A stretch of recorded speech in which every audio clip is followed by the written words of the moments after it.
Good afternoon, ladies and gentlemen. Welcome to this first City Council meeting for 2009 for the Temple City Council. If you'll please rise. The Reverend Shelton C. Rhodes with Greater Zion Church of God in Christ will lead us in a prayer as well as the Pledge of Allegiance. Thank you. Superintendent Rhodes. Every head bowed. Father, our God, we come to you once again. Lord, we thank you for this coming together once again. We thank you for just knowing that you're in control, that you're watching over us at the dawn of a new year. Lord, we ask your choice blessings upon our mayor, upon the city council, Lord, upon every citizen of this great city in which we live. Lord, we just ask that you continue to order our steps and establish our goings and bless the work of the hands of these. We thank you for these things in Jesus' name. Amen. Amen. Amen. The Pledge of Allegiance. I pledge allegiance to the flag of the United States of America and to the republic for which it stands, one nation, under God, indivisible, with liberty and justice for all. Thank you. Thank you.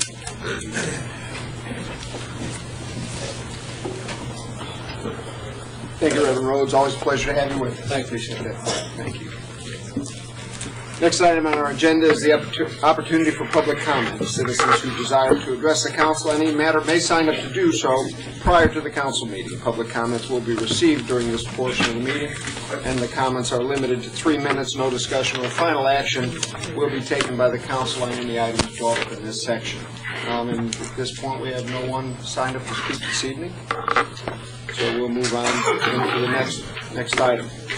Item 3 is the consent agenda. All items listed under this section, consent, are considered to be routine by the City Council and may be enacted by one motion. If discussion is desired by the Council, any item may be removed from the consent agenda at the request of a Council member, and it will be considered separately. And this is item 3, A through G this evening. We already have a request to remove item 3C. Are there other items, Council, which you wish to be pulled from the consent agenda? If not, I'll entertain a motion for the approval of the consent agenda for items 3A through G, except for item 3C. I so move. Motion, is there a second?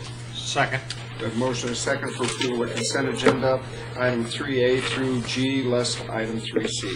There's no discussion. Madam Secretary. Councilmember Jeter? Aye.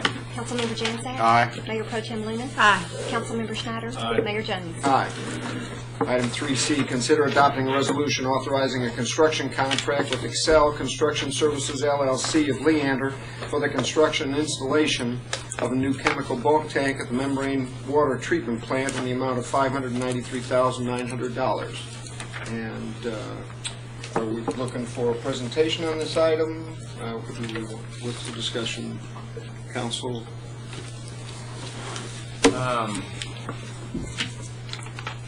I thought we were going to discuss the item. Right, correct. But, How do you want? I don't know. Nicole, and so I Yeah, I guess the question I have for my chair is: do you want discussion on the item or on the purchasing process? Do you have access to the other document? I just like to hear from both the contractors, and I guess they got each of them got a little sheet here, I guess, of what they do and that kind of deal, and that's what we did last time. I think it's appropriate at this point. I mean, we know a lot more than what's on things right now. So, Mr. Butcher or somebody from staff going to make some comments about what's going on with the process, where we got bids right now, what's being recommended, and why this is an issue for discussion on. Mayor, while Mr. Butcher is working his way to the podium, what I would suggest is maybe let Mr. Butcher address the item and the project that's under discussion, and then perhaps let Belinda come forward and kind of talk about the process that we followed to get to this point, and the bids that we received, and the recommendation from staff relative to that. Thank you, Mr. Blackford. Mr. Butcher, good evening, sir. Evening. This project is to install a series of chemical tanks and storage tanks at the membrane plant to allow us to make the cleaning solutions that we need to adequately clean the membranes at the plant. One of the problems that we've had with the membrane plant is we haven't been able to adequately clean the membranes themselves, so we're getting shorter filter runs, which relates to lower capacity at the plant. We had KPA and a sub-consultant of Carollo Engineers came in and took a look at our operations and what we're doing, and it was determined that the tanks that we have that make up the cleaning solutions that we use for the cleaning solutions were not large enough to adequately handle a plant of the size that we have. So this is the first part to help the plant get back up. We've got to get the capability to store the citric acid, to store the alkali stuff that we have. We've got to have neutralization tanks big enough that we can make a complete run through of the cleaning process and not have to kind of short circuit the cleaning process.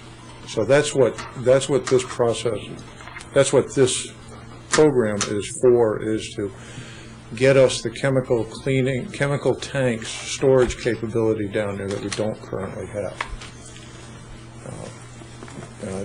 If you want me to comment on the process or Sure. Let me just add one more comment in terms of what the project is intended to do. One of the things that Mr. Butcher and I have had several discussions on is increasing the capacity of our plant for our water plant for treatment capabilities, and being able to get a whole lot closer to what our plants are rated in terms of what they should be able to produce and what we are actually producing. That gets more and more critical every day as the city grows, as our use increases and the volume of water that we pump increases. It gets important, and it gets very, very important in the summertime when our water use goes way up.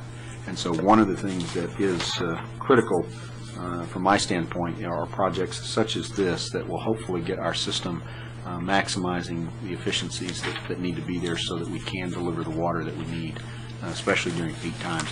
And we are we've been doing a very good job with the systems that we have to date, but I'm growing more concerned every month that we're not going to be able to keep up with demand if we don't continue to work to improve the system and again just maximize the efficiencies that we need to within it.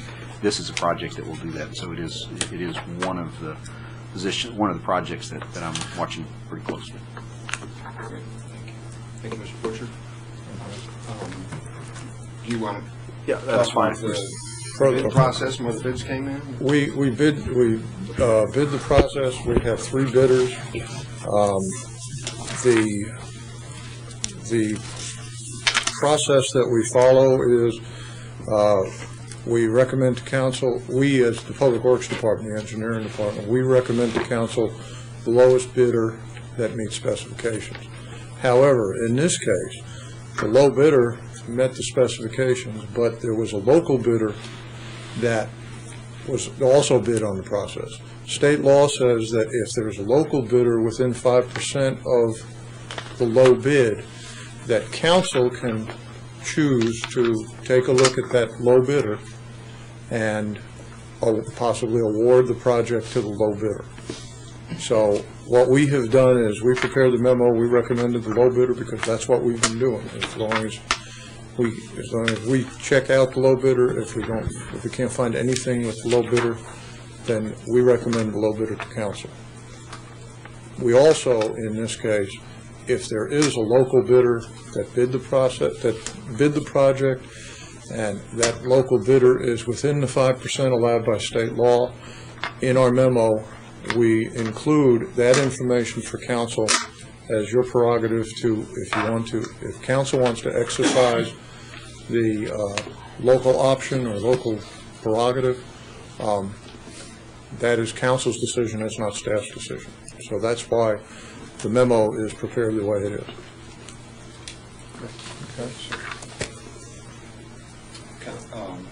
Council questions for Mr. Butcher?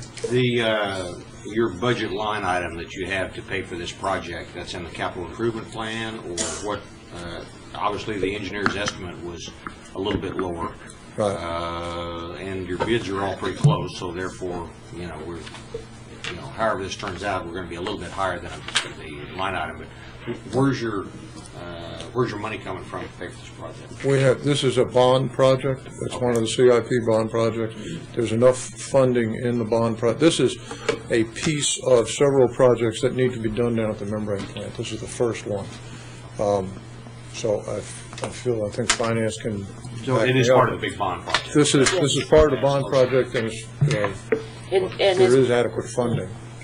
To piggyback on Councilman Janczak, it's over 25% over what was originally estimated. Well, didn't they do it at 396 or 320? I think the original 449, and we're at 5. No, the original estimate was considerably lower. So you're significantly over in what the projections are, and you can absorb that with no problem? Yes.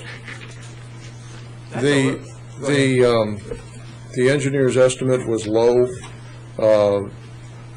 because of the tanks and the economic conditions that we're in right now. And but there is enough funding in the bonds to take this up. We have had other projects. We recently bid a pipeline project that was $1 million low on a $2.5 million project. So you mean $1 million low, you realized a savings of $1 million? Right. Okay. Yes, sir. The bidding and the marketplace right now is kind of up and down. So you're going to pay for this overage out of the savings from other projects? I'll have to defer to finance. Yeah, I was going to say, for this project, it's, as Bruce said earlier, it's several projects related to upgrades at the water treatment plant. A total of $3,665,000 through revenue bonds was allocated for that project. And 3-4 projects that make up that lump sum? We're still in the process of determining which projects need to come forward. Right. So this one, engineer's estimate of probable cost was $431,000. The bids come in were fairly close, all three of them. But there remains close to $2.5 million to complete the project. And what Bruce is saying, that there's several projects included in 3 utility revenue bonds.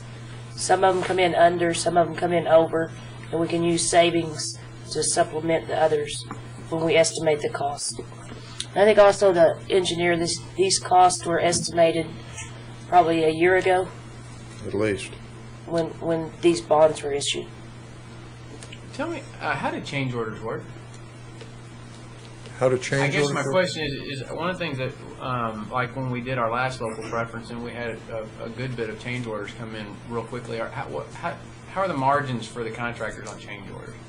Are they cost plus, or they have to bid each individual change order, or how do because I'm curious, if we anticipate change orders, and I've always been told the money's in the change order, at least for some things. I don't know about some of this, but how does that all work?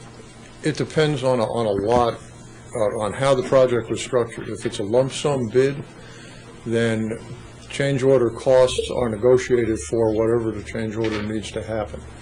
If it's an itemized bid where they say so many feet of so much kind of pipe, so many feet of so many valves and stuff like that, if a change order fits into that, in a project like that, then we usually start with the itemized quantities in the bid.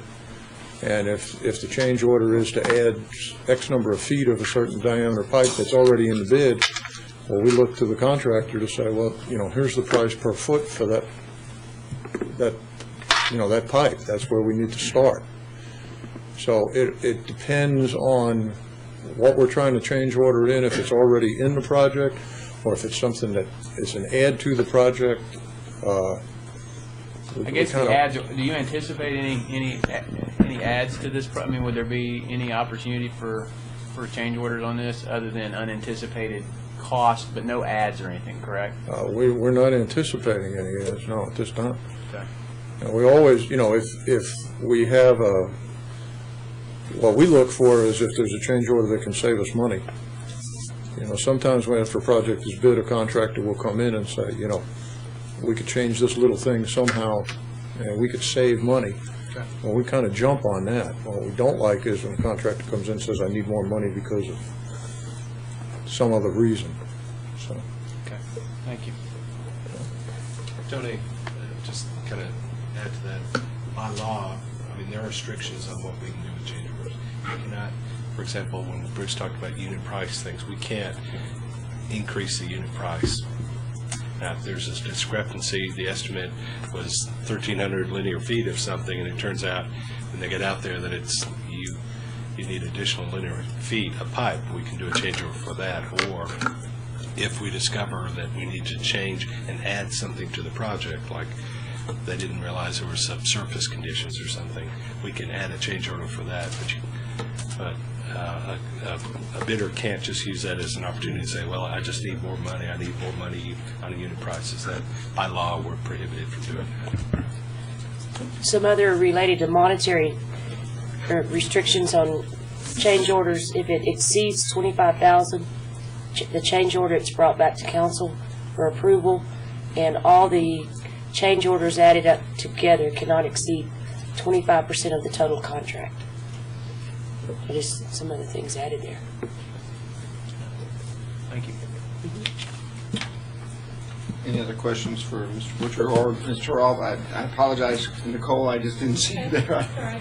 You're usually on the left-hand side, so sorry. Well, this is your project, so I apologize. One quick question. How long will it take this project to be completed? I mean, what's the, from We expect startup in commence work to finish up? early, startup would be in early May, early to mid-May. We need to get this up and running before heavy usage hits, which hits mid-May to early June, depending on the temperature. Are we going to visit with the are we? Can. Well, I have a question for both contractors. Is We'll just get them up? If we're finished with Mr. Butcher, then, and assume we have both kind of, I see Mr. Tooze, I don't know the Excel, do we have a representative from Excel here? The prime, or the recommended contractor? Well, if there's not a representative here, then we won't be able to ask them a question, but if we have a question for Mr. Bertouche, then we certainly can ask him a question. So, thank you, sir. All right. Mr. Bertouche? Good afternoon. Good afternoon, sir. Thanks for being My here. name is Bruce Matuse. I'm the owner of Matuse Construction. We are a local contractor. Our office is in the corporate city limits of Temple. I was born and raised here in Temple, and our normal line of work is we're a general contractor, and we build water treatment plants and wastewater treatment plants, and we specialize only in that. We have a lot of expertise in this area, and we currently employ about 72 employees, and they all live in the Temple Belton area. For this particular project, we've been asked to identify our local vendors that we would use, and I've responded that the ready-mix concrete will be using a local ready-mix concrete company. Our process piping, this job involves a lot of process piping and valves, and we'll be purchasing that material here locally through Hammond McCrate and then through another company called ACT Pipe and Supply out of Temple. We do a lot of business with Linkville Lumber. There's some concrete on this job, and also have some forms and rebar and that kind of stuff. So they'll be purchased locally, as well as on the contract end of our project. Our local surety is here with Ward and Moore Insurance out of Temple. So our performance payment bonds will go through them. We're on the Scott and Watt Health Plan. I got about 15 Ford pickups that were bought from Johnson Brothers Ford, parked in the yard, and from Ringler when Ringler's here in Temple. But we are local folks, and I think another important thing is that we bank with Central National Bank, and all the monies from this project will be deposited at Central National Bank, and so the money will be kept here locally. This is a smaller project for us.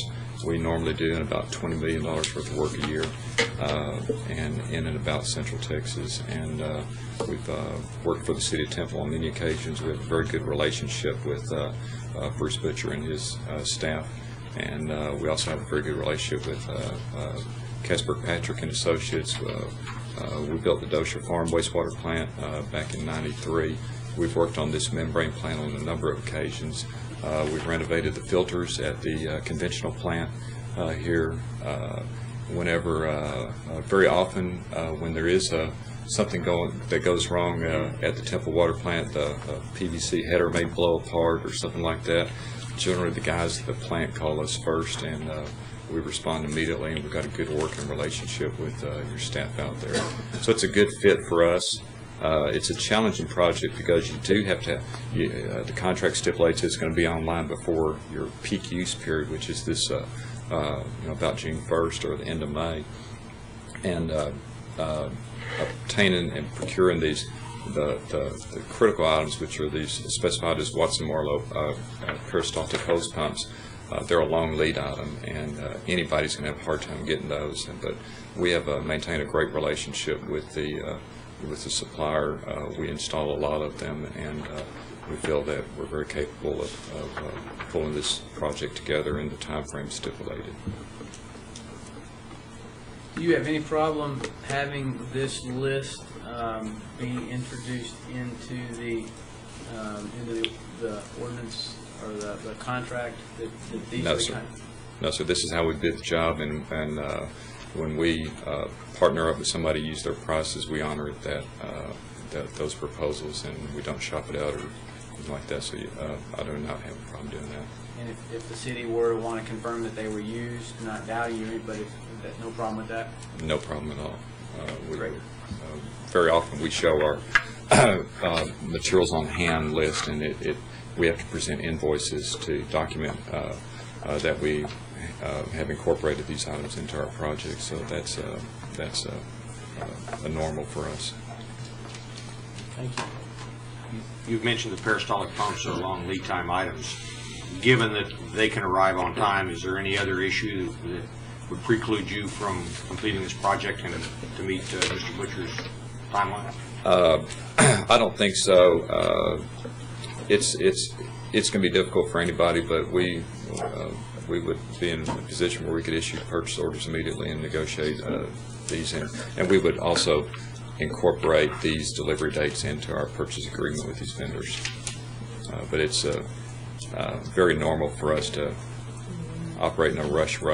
It seems like everybody always wants it yesterday, but we do have the expertise to make it happen. Other questions for Mr. No? Thank you very much, Bruce. Thank you. Once again, there's no one here from Excel Construction. Mr. Mayor, I see Ken Higdon here, representing our Chamber of Commerce. And if I could, I'd like to ask him to come up and talk about leakage of dollars from the community and what happens when people spend dollars in Temple, Texas. Ken Higdon, Temple Chamber of Commerce. One of the things that I think Mr. Matus did a great job of is talking about where he spends his money, and that's locally, and those monies are deposited locally. The wages and the salaries that are generated from this job, not only from Matus Construction, but the other subcontractors, those local contractors, those wages stay locally as well. We know there's a turnover of those dollars.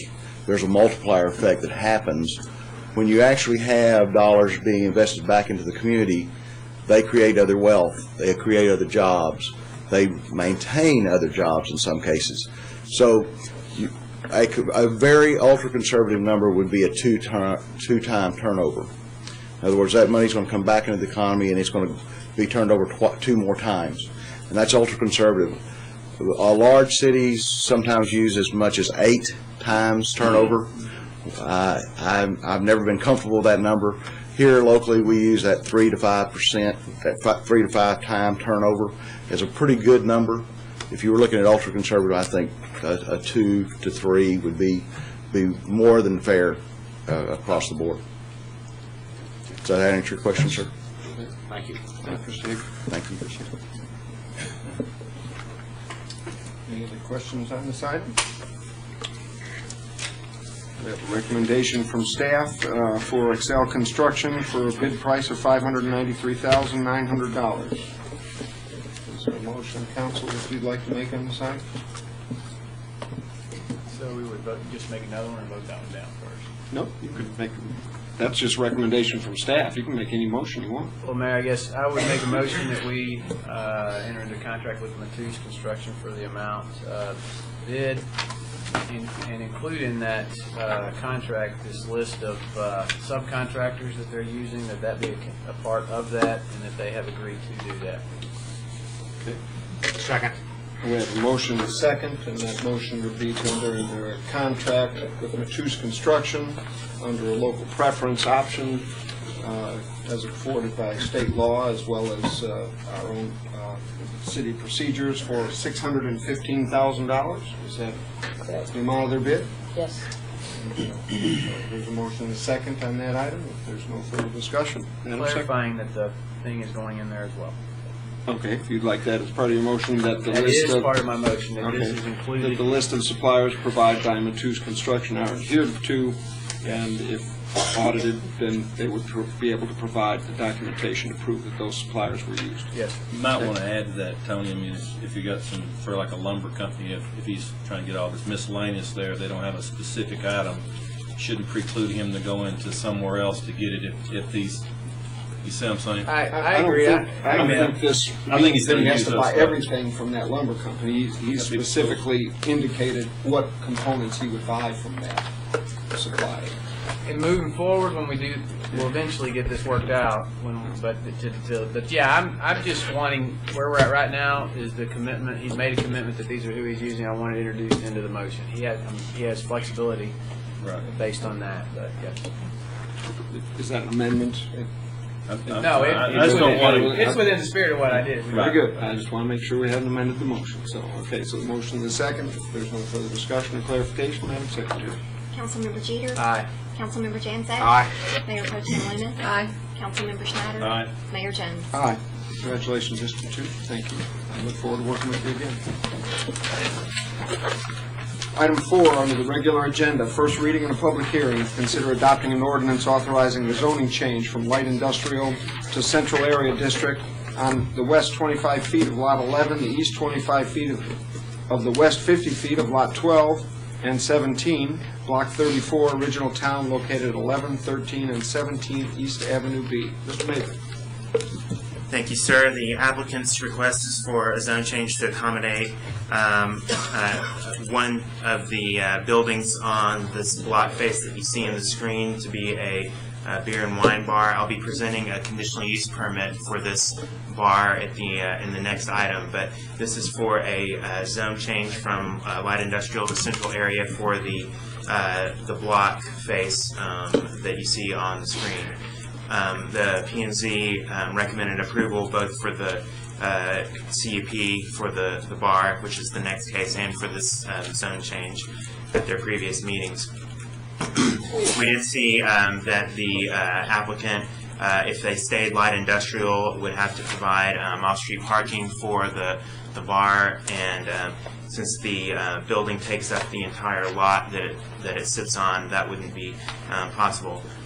So we gave the applicant the options of either having a parking agreement with neighboring parking lots that are owned by other people, or to apply for the central area zoning, and that's what they have done, because the central area zoning district exempts out off-street parking requirements from businesses. This zone change also brings the property into compliance with the future land use and character map that's part of the comprehensive plan. And the CUP that's in the next case only applies to, again, the one building on the block, but this is the zone change from light industrial to central areas for the entire block face. There's an aerial of the property at the corner of 2nd Street and East Avenue B. We tried to get more property owners in on the zone change so it wouldn't be so piecemeal, but this is the best right now that we could get for owners to sign on to the zone change. There's a federal building and parking lot to the north. There's a vacant building to the west and another vacant building to the south that you see on the screen. And then there's a parking lot to the east. This is the future land use and character map for the area. It's designated urban center, and the zone change to central area complies with the future land use and character map. In addition, the request complies with the thoroughfare plan, and there's adequate public facilities such as water and sewer in place already for the site. 5 notices were mailed out to surrounding property owners, and 1 was returned in agreement with the zone change. This map also shows the zoning for the area, the existing zoning. Across the street from Avenue B, across Avenue B from the subject property, you can see that it's pink and zoned central area. The white area is the light industrial, and then there's some heavy industrial, which is the darker gray on the screen. At their January 5th meeting, the Planning and Zoning Commission voted 7-0 in favor of this zone change request because it complies with the future land use and character map. It complies with the thoroughfare plan, and adequate public facilities serve the property. At this point, I can answer any questions that the council might have on this request.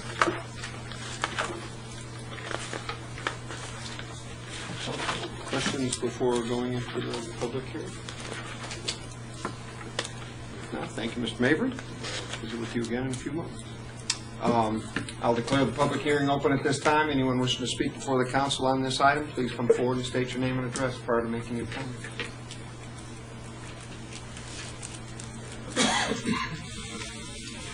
Seeing no one wishing to speak, I'll declare the public hearing closed. Council, your pleasure on the zoning change. Motion to approve this item as presented. Second. We have a motion and a second for approval of the zoning change as presented by staff. There's no further discussion, Madam Secretary. Councilmember Jeter. Aye. Councilmember Jansak. Aye. Mayor Pro Tem Luna. Aye. Councilmember Schneider. Aye. Mayor Jones. Aye. Item 5 is a first reading and a public hearing. Consider adopting an ordinance authorizing a conditional use permit to allow the sale of beer and wine on Lot 11, Block 34 of the original town addition, located at 13 East Avenue B. Mr. Mabry. Mr. Mayor, this is for a conditional use permit for a beer or wine bar with on-premise consumption. It's for the one building that you see in the picture that's part of the block face of the previous zone change. The owner of the building and the rest of the buildings on either side is Louis Flores, and the proposed operator for the bar is Thomas Preston. The zoning ordinance sets out conditions, general conditions for all conditional use permits, and those are shown on the screen. That is that the use is compatible with nearby uses, that it doesn't impede orderly development, there's adequate services, and there's convenient movement of traffic. Measures for nuisance prevention have been taken, that there's not obtrusive lighting, and that the sufficient landscaping and screening have been put in place if necessary. There's specific standards for on-premise consumption of beer or mixed drinks in the zoning ordinance, and these are part of the recommendation for the property. That is that the use doesn't substantially increase traffic, that the use will comply with the alcoholic beverage code, that it's not detrimental to the public welfare, that adequate security is provided in the establishment. Adequate parking spaces is not part of this in the zoning ordinance as a condition for beer or mixed use, but that's not part of the recommendation since they are now, or they will be pending second reading, part of the central area zoning district, which exempts out parking requirements. That disturbances are minimized. The City Council has the authority to revoke a conditional use permit for on-premise consumption if something happens that makes the business become contrary to the public health, safety, and general welfare. This conditional use permit runs with the property, so that if the bar does not come into business, or if it changes uses on the building, the ability to have the bar there would remain. And then there's a site plan that is attached to the ordinance that you would be voting on for the property. The aerial of the property, the subject building is shown in yellow, and I've already shown surrounding buildings, so I won't do that again. That's just the subject building. The future land use map is the same as shown before, and the request complies with the future land use and character map. And it complies with the thoroughfare plan, and there's public facilities in place. This is the site plan showing the building in pink, basically. There is on-street parking to partially serve the building, and of course the other parking lots that are in the area. 6 notices were mailed for this request, and 1 was returned in agreement to the proposal.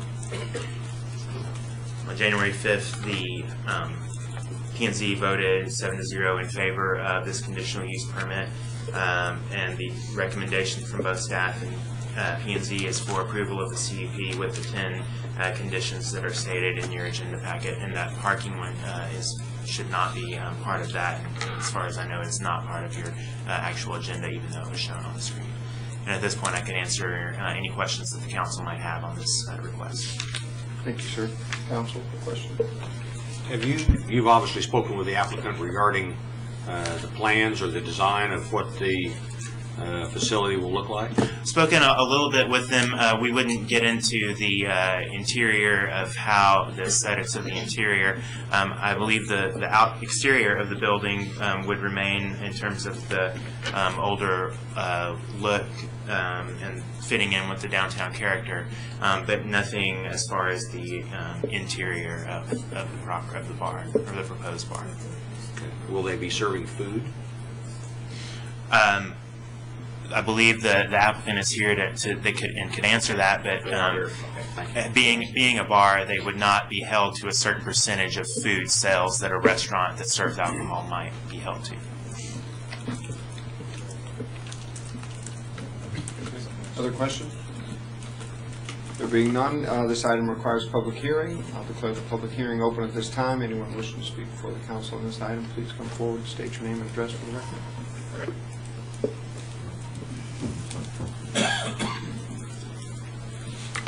I'm Thomas Preston, the father of the Thomas Preston that's going to open the business. He couldn't be here tonight, so I'm filling in.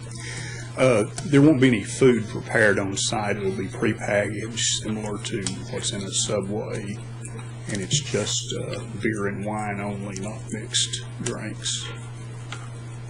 And the interior of the building is basically one room with restroom facilities, and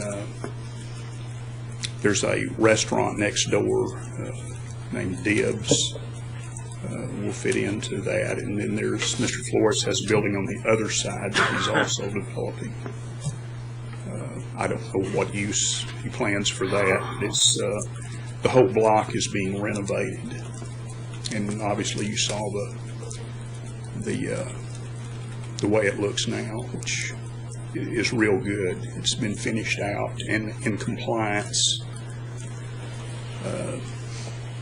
with city ordinances. Questions for Mr. Preston? I guess my personal difficulty here is going to be able to communicate what I'm asking, but we've had some previous sad situations of other establishments in downtown Temple who perhaps have not displayed the best kind of appearance that we would want. And tell me a little bit more about the vision for the inside and what your clientele is going to be like. Intend for it to be an upper scale wine bar, focusing primarily on Texas wines. Okay. The above 30 crowd, it will close at 11:30 before 12. It's not a 2 o'clock bar. I think it will fit in with the rest of the central. Temple's fortunate it has 2 squares which are in need of filling up with businesses. Across the square is a restaurant, Cheese, and there's some other buildings on around that square. So it's hoped that this will fit in with the general integrity of development of the entire downtown. as I say, there's a restaurant on this side, then this business, and a couple of vacant buildings that we hope will fill up with upscale businesses.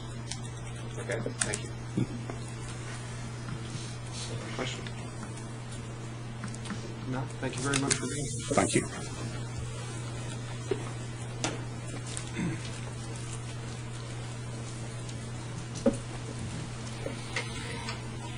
Scott Mossinger, 11 North 13th. I'm representing Louis Flores on this, and Louis also bought the building next to it. And if you look at the building, it's pretty much an open square box inside. And I know, and we've got, you know, bathrooms in the back, and what they're probably gonna do is put a bar down one side and have some tables on the other. But it's, you know, it's only about 1,100, 1,200 square feet, so it's not gonna be a, you know, a major big time bar kind of deal. But so I think, you know, the good thing about this whole block is that Louis putting some money into it, and it's actually kind of making it look a whole lot better than it has in the, you know, in the past. Obviously Dibbs has done some improvement. We'll do some improvement here, and then we're working on putting another tenant next to him. So you know, we're obviously in favor of this. So if you have any questions of me, I'd be glad to answer them. Thank you, sir. All right. Any other questions? Any questions? No? Okay, appreciate it. Thank you. Anyone else speak on this item? If not, I'll declare the public hearing closed. Council? Motion to approve? Second. We have a motion and a second for approval of the conditional use permit as presented. There's no further discussion. Madam Secretary? Councilmember Jeter? Aye. Councilmember Jansack? Aye. Mayor Pro Tem Luna? Aye. Councilmember Schneider? Aye. Mayor Jones? Aye. Item 6, first reading and public hearing. Consider adopting an ordinance authorizing a zoning change from agriculture district to single-family 2 district on 62.87 acres of land out of the Maximo Moreno survey, abstract number 14, located on the east side of South 5th Street, south of Echo Village Phase 1 and Echo Vista subdivision. Mr. Mabry. This is for a proposed single-family subdivision. Preliminary plat has not been submitted for complete review as of yet. The surrounding properties around the subject property were rezoned from agricultural to SF2 in 2001 and in 2005. The current property is currently used as pasture land. This is an aerial of the subject property. The subdivisions mentioned in the item description are shown: Echo Vista 1, which is now basically pretty much built out, Echo Village, which is built out, and Woodham Hill, which is farther along across 5th, farther along in development than was shown on the aerial right now. The screen shows the Echo Village subdivision adjacent to the subject property, and then Wyndham Hill and South 5th across the street. The future land use and character map designates the property suburban residential, so the SF2 request is in compliance with the future land use and character map. South 5th is a major arterial on the thoroughfare plan, so this request complies with the thoroughfare plan. Upon approval of a preliminary plat for Echo Vista Phase 2, which is the proposed name for this subdivision, adequate public facilities such as water and sewer will be in place for the property. This is the zoning map for the area. The white is agricultural and the light yellow is SF1 and SF2. The single family 2 district is 5,000 square foot lot district with a 50-foot width, lot width, and 2.5 story maximum height, 25-foot front yard setback, and then the side and rear yard setbacks are also shown on the screen.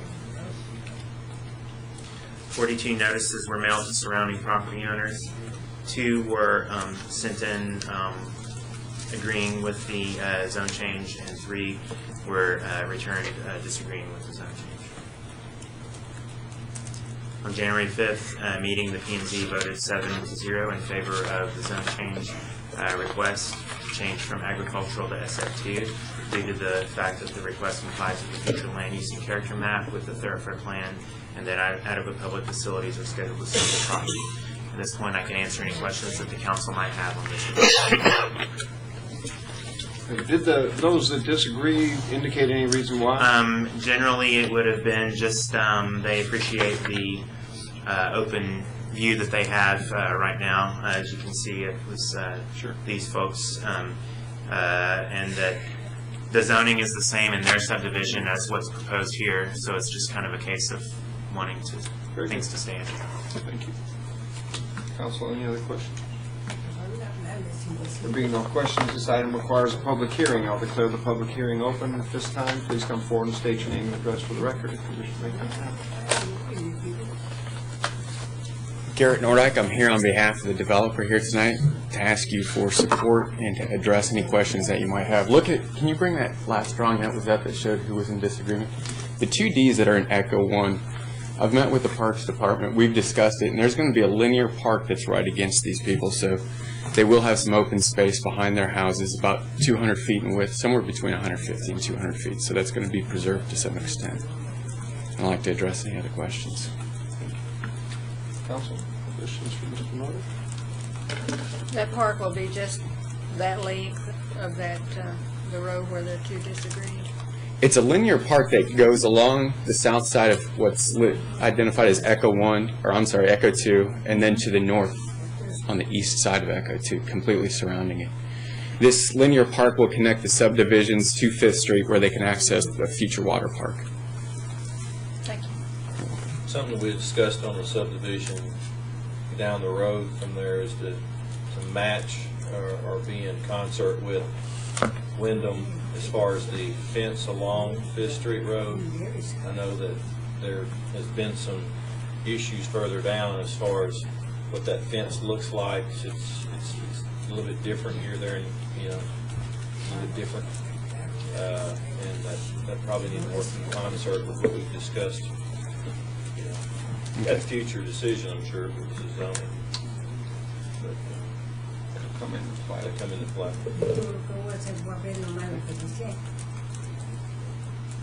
Questions? Thank you. Thank you very much, sir. Anyone else wishing to speak on this item? Seeing no one else wishing to speak, I'll declare the public hearing closed. Council, your pleasure on the zoning change for this item. Motion to approve. Second. Motion and a second. Further discussion? Being none, Madam Secretary. Councilmember Jeter? Aye. Councilmember Jansack? Aye. Mayor Pro Tem Luna? Aye. Councilmember Schneider? Aye. Mayor Jones? Aye. Item 7 is to consider adopting an ordinance authorizing a conditional use permit for a warehouse addition on Lot 1, Block 1, Moore's Railroad Addition, located at 810 West Calhoun Avenue. Mr. May? Thank you, sir. And as a reminder, a conditional use permit is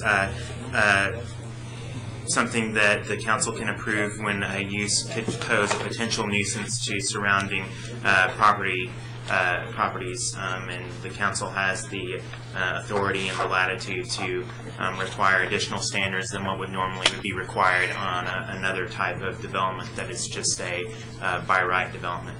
This property was zoned office 2 in 1999. There's a warehouse currently there that's 4,000 square feet, and the Temple Housing Authority is proposing an expansion of 2,500 square feet to the warehouse, which does require a conditional use permit. And as a note, the masonry requirements don't apply to expansions, so it would not apply to this. It would not be required for this expansion.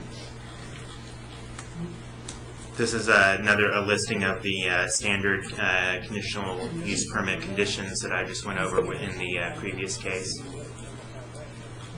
This is an aerial of the area. The subject property is shown in yellow. The street it borders on is West Calhoun Avenue. There are some apartments owned by the Housing Authority to the east and to the south, which I'll show on the ground in a second. There's also railroad tracks to the west. These are the two apartment sets that are to the east and the south of the property. And for the fact that these are there plays into the recommendation that was made by staff and by P&Z that you'll hear in a moment. Railroad to the west, and then there's a service area on the north side of the warehouse that the Housing Authority uses. just an idea of what the expansion is like, just a forward expansion toward the south property line. This is the zoning for the area, the immediate surroundings. Office 2 and MF2 are immediately adjacent to the property with light industrial, a little where the railroad tracks are, and then there's some commercial and central area as well. This is a part of the site plan for the property. The existing part of the building, the existing warehouse is shown in green and the addition is in pink. There's apartments about 50 feet away from the fence that's shown in red dashed on the screen. And then there's apartments also 100 feet approximately to the south that are off screen, but they're on the site plan about 100 feet away from the fence. The applicant submitted this conditional use permit request just 2 days before the second reading and adoption of the new screening standards for fences and screening. The applicant initially proposed a chain link fence with vinyl slats and barbed wire. The conditional use permit does allow the council to review those kind of things and require mitigation or buffering or anything like that that might help in mitigation. Staff originally recommended to the Planning and Zoning Commission a wood or masonry fence along the south and east sides next to the apartments, as would have been required in the new screening standards. But the P&Z recommends instead allowing the chain link fence that was originally proposed and the barbed wire along the top, but to require landscaping along the east side of the property where the fence is just about 50 feet away from those apartments, and staff supported that P&Z recommendation. So this is a modification of the site plan showing what that recommendation would look like, which would be one evergreen tree, a minimum of 5 feet tall and 2-inch caliper per 40 feet, and that works out to 6 trees along that side of the fence that's to be built, or yet to be built. Only 2 property owners were notified of the conditional use permit, and both sent in agreement to the conditional use permit. At its January 5th meeting, the P&Z voted 7-0 for approval of the conditional use permit for the warehouse addition, provided that one evergreen tree, a minimum of 5 feet in height and 2 inches in caliper, is planted for 40 linear feet of fencing along the east side of the property, while allowing a chain link fence with vinyl slats topped by barbed wire on the proposed security fence. At this point, I can answer any questions that the council might have on this CUP. Thank you, sir. Council, questions? There being no questions, this item again requires public hearing. I'll declare the public hearing open at this time. Anyone wishing to speak to the council on this item, please come forward and state your name and address for the record prior to making your comments.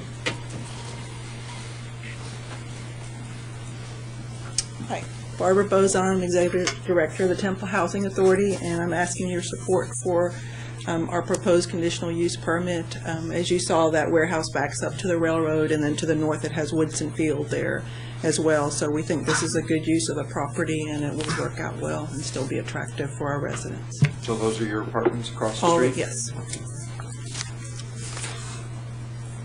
Other questions for Ms. Bozon? Thank you, ma'am.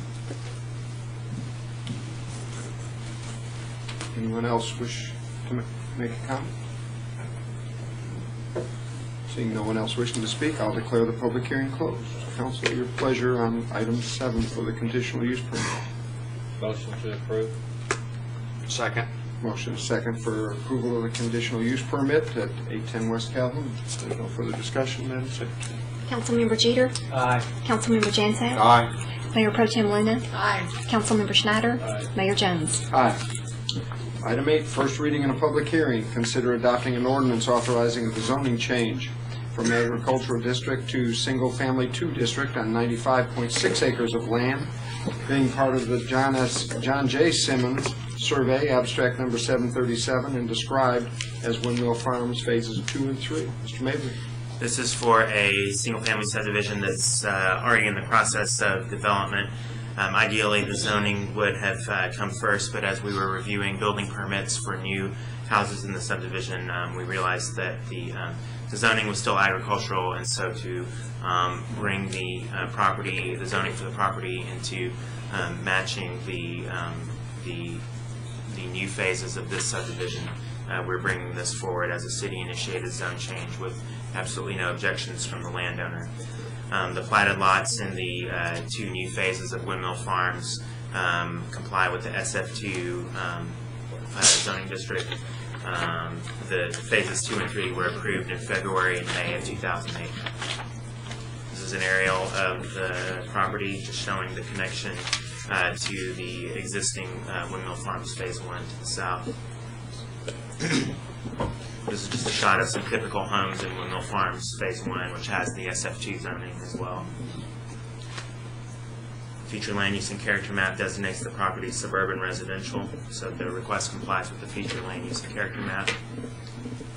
The request also complies with the thoroughfare plan as shown on the screen, and public facilities, including water and sewer, serve the site.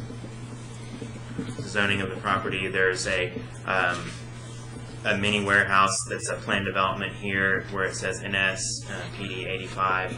If there were any proposed and by the way, the mini warehouse is situated fairly close to 317. If any expansion were proposed by the warehouse further back so that it might potentially cause a nuisance to the property owners here, that land development amendment would come before you before that can happen. So you could take any steps you wanted to ensure that that adequate protections are provided for this subdivision. Then there's also SF2 and SF1 further to the south. This is just a recap again of the single-family 2 zoning district, which I presented in the previous case. 44 notices were mailed for the zone change. 3 were returned in agreement to the request. On January 5th, the P&Z voted 7-0 in favor of the zone change from agricultural to SF2 for the reasons shown on the screen. And at this point, I can answer any questions that the council might have on this zone change request. Thank you, sir. Council? Brad, did you say that this is already constructed and platted? It's platted and being developed, ideally the flow of things is for the zoning to happen first, then the platting, then the building permits are applied for. Why did that happen? It would be, I'd say, an error on our part for not catching the agricultural zoning that was there in place at the time. Other questions, Mr. Mayor? Phase 1 is SF2, and the platting matches that zoning. This applies to phases 2 and 3. Thank you. This item requires a public hearing. I'll declare the public hearing open at this time. Please come forward and state your name and address for the record if you'd like to make a comment, please.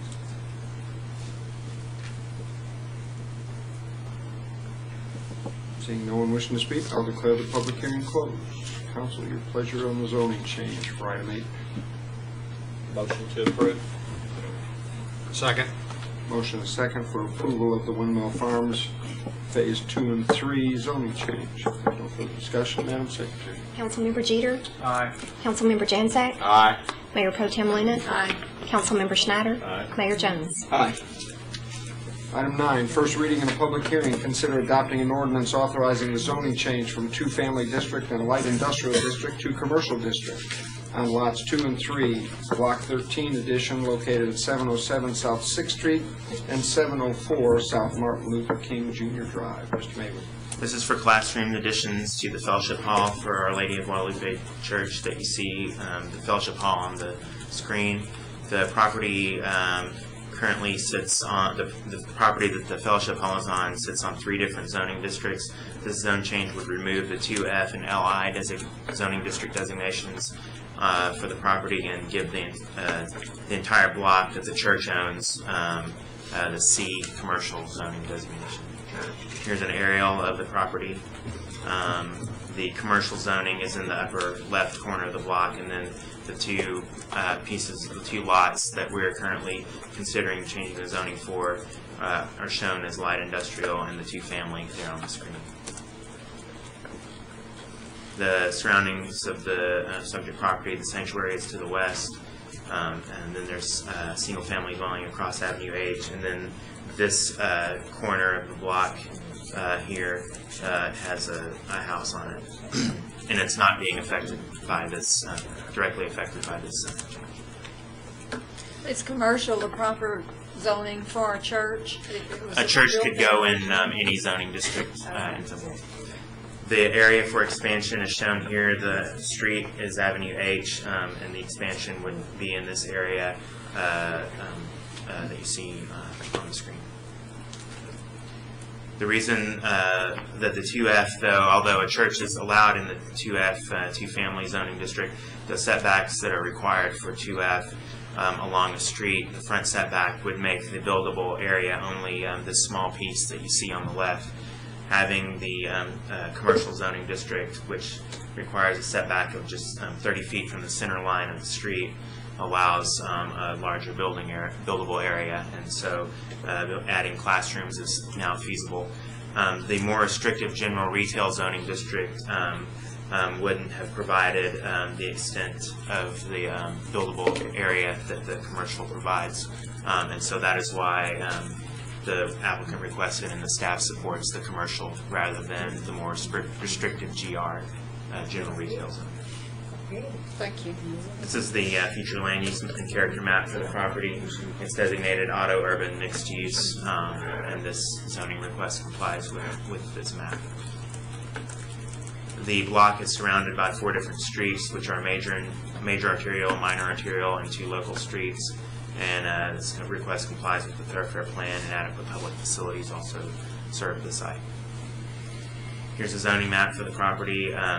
The 2F is generally to the southwest, and the light industrial is generally to the northeast, with the commercial type zonings to the northwest and southeast. Approval of this zoning change would have the effect of kind of creating a band of commercial between the 2F and the LI. Although this LI zoning is mostly used as houses as well, but the zoning is there for light industrial. 18 notices were mailed for this zone change, and 1 was returned in agreement to the request. On January 5th, the Planning and Zoning Commission voted 7-0 in favor of the zone change from 2F and light industrial to commercial, due to the fact that the request complies with the future land use and character map, with the thoroughfare plan, and adequate public facilities are in place for the property. At this point, I can answer any questions that the council might have on this zone change. Thank you, Mr. Baker. Council, questions on this item? There being none, I'll open the public hearing at this time. Citizens wishing to speak before the council on this item, please come forward and state your name and address for the record prior to making your comment.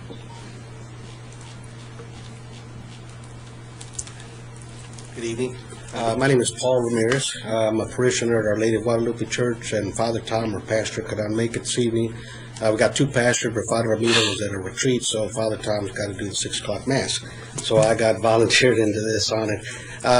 We've just been very blessed, and we've outgrown our family center for classrooms, and we need to add on to the back. And everything was going good. We knew this was the first step till we got our projected cost, and boy, that took a lot of wind out of our sail right there. So we're just have to get the fundraising going, but before we know that we can do that, we've got to make sure that we can go ahead and expand.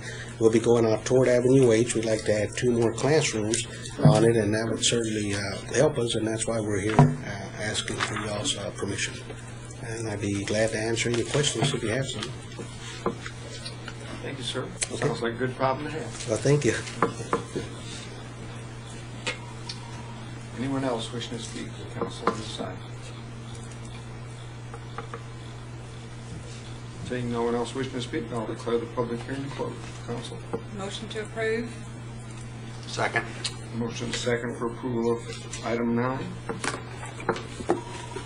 And if there's no further questions, then Madam Secretary. Councilmember Jeter. Aye. Councilmember Jansack. Aye. Mayor Pro Tem Luna. Aye. Councilmember Schneider. Aye. Mayor Jones. Aye. Item 10 is consider adopting a resolution appointing members to the Killeen Temple Urban Transportation Study Policy Board.